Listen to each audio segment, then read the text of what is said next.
के पंचायत समिति की बैठक,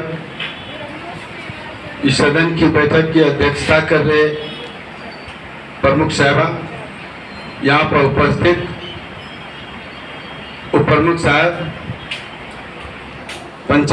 सम्मानित पंचायत समिति सदस्य, सम्मानित मुखिया जी, जिला परिषद, PDO साहब, CDPO साहबा का मैं हार्दिक अभिनंदन और वंदन करता हूँ। आज 11 बजे से बैठक थी, 2 बजे बैठक प्रारंभ हुआ। सभी पदाधिकारी, लगभग पदाधिकारी आज उपस्थित नहीं हैं, ये दुख का विषय है। और गत बैठक की संपुष्टि भी नहीं हुई, ये बैठक का नियम नहीं है। और CDPO साहबा जो अपने दायित्व और कर्तव्य से भाग रहे हैं, इससे काम नहीं चलेगा। इससे स्पष्ट होता है कि हमारे CDPO साहबा ही भ्रष्ट है। आज तक 30 पंचायत में 30 मुखिया, एक भी पंचायत में मुखिया को कहीं चिट्ठी नहीं गया है। ये दिखाए कि किस पंचायत में मुखिया जी से रिसीव करवाए हैं, इसको कमीशन से फुर्सत नहीं मिलता है, तो विद्यालय में टेक कैसे करवा। CDPO साहबा से जानना चाहते हैं, आप इस सदन को बताएं कि आप जितने दिन से यहाँ हैं, क्या जो सरकार की व्यवस्था है, क्या उस व्यवस्था से आम जनता को आप कितने % लाभ पहुँचाए हैं? क्या आपको लाभ देने की मानसा है? गरीब किसान मजदूर के बच्चे को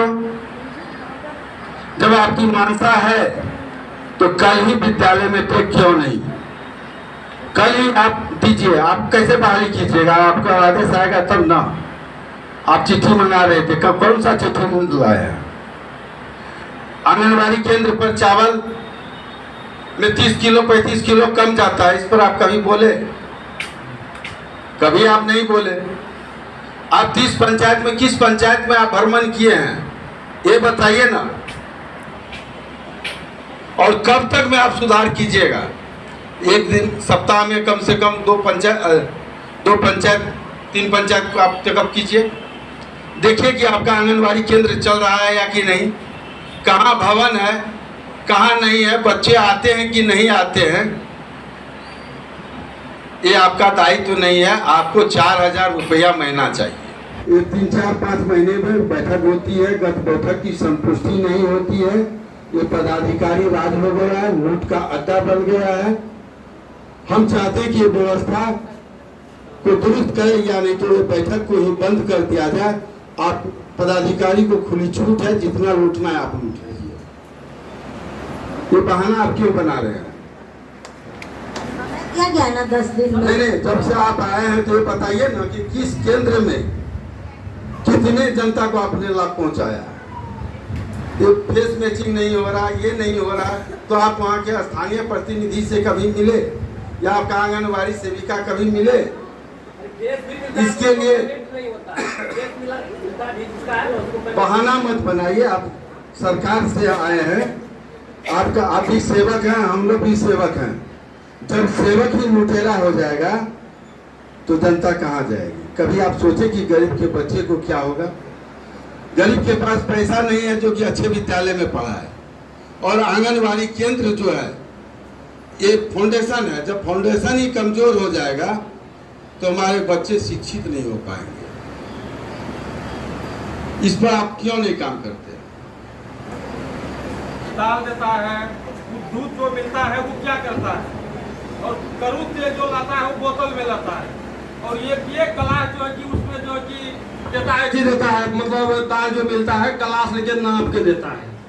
मतलब कोई गर्भवती महिला अगर है पंचायत में, तो अगर बोल दे हमको सही ढंग से अगर मिला है, और जो है कि कुछ नहीं देता है, और सही ढंग से पढ़ाई भी नहीं होता है, सिर्फ जो है कि मजदूर के जैसा बैठा रहता है, इसको कर्जी ले लेता है, कौन बच्चा किधर खेलता है, क्या करता है, नहीं करता है, उससे कोई मतलब नहीं है। ये जो हमारे मुखिया जी, जो विक्टर भैया जो बोले, सही बोले हैं कि आप कौन आंगनबाड़ी में आज तक चेक किए हैं? और कोई तो आंगनबाड़ी पूरे प्रखंड के अंदर में नहीं गए हैं और सब अपना मोनोपोली कर रहे हैं बिल्कुल। और साथ में मुखिया जी भी ध्यान नहीं दे रहे हैं, वो भी अपना पंचायत में कैद हो हैं कि कौन स्कूल में कागज उठा हुआ है, कितना राशन मिलता है, उन बच्चों को मिलता है कि नहीं मिलता है, क्या करता है नहीं करता है, उसे कोई ये नहीं है। एकदम अफसरशाही हो गया है, सच बोल रहे हैं कि एकदम जो है कि सब यहाँ जो है कि रानीगंज में अफसरशाही एक बन गया है। और जो कि अफसर को जब पकड़ाने का या फैमिली का काम करते हैं तो कहता है कि समिति बहुत खराब है, समिति नाम का आदमी खराब होता है। एकदम यही करना ही जरूरी है यहाँ प्रखंड में, एक को जो हिसाब किताब करना जरूरी है। कोई विधि व्यवस्था प्रखंड में सही नहीं है, एकदम सारा गड़बड़ चल रहा है, इस पर ध्यान दिया जाए।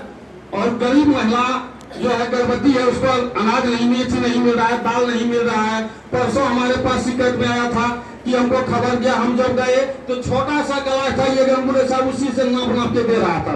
कितना देना है मीनू चार्ज कहिए, वहाँ कितना मिलना चाहिए नहीं मिलना चाहिए, ये सब कब सुधार होगा।